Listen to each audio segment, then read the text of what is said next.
Va ser a través del Casal Català del Quebec que vaig descobrir la història de Joan Roig-Gener.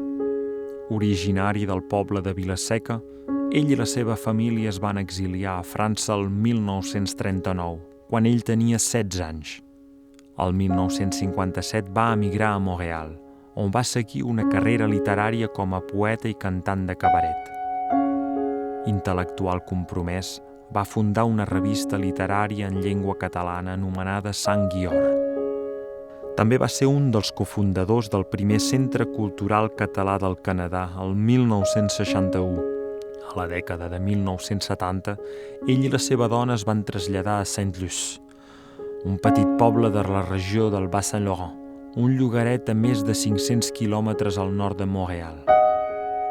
El 2013, la vigília del seu 90è aniversari, mentre residia en una residència de gent gran a Rimouski, una amiga el va posar en contacte amb Éric Viladric, president del Casal Català del Quebec.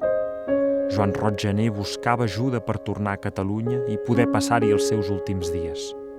Atesos els seus problemes de salut i els obstacles burocràtics, el cercle no el va poder ajudar, però el seu president va anar a trobar-se amb ell i va escoltar la seva història.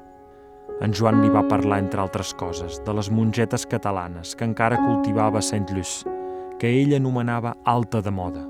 Eren mongetes que el seu pare havia cultivat al seu poble natal de Vila-seca abans de la Segona Guerra Mundial i del seu exili a França. Les llavors probablement van creuar l'Atlàntic per acabar a 5.000 quilòmetres de distància, a la regió del Bas-Saint-Laurent. Va ser gràcies a la seva veïna i amiga de Saint-Luce, Louise Proulx, que les llavors van sobreviure a la mort de Joan Roig.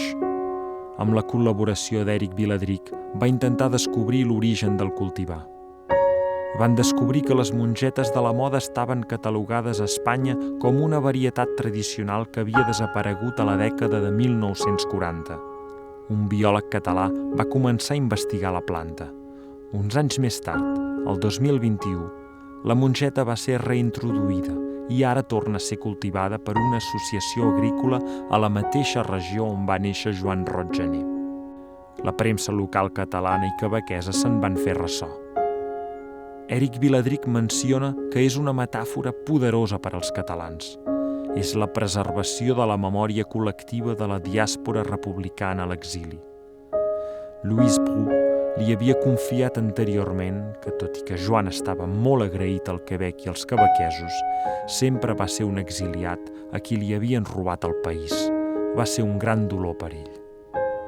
Louise Proulx continua cultivant mongetes de la moda a casa i diu que Joan estaria orgullós de veure-les arrelar de nou a Catalunya.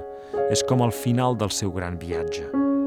La pregunta ara és si el cultivar s'ha de considerar una varietat local del Quebec o de la península Ibèrica.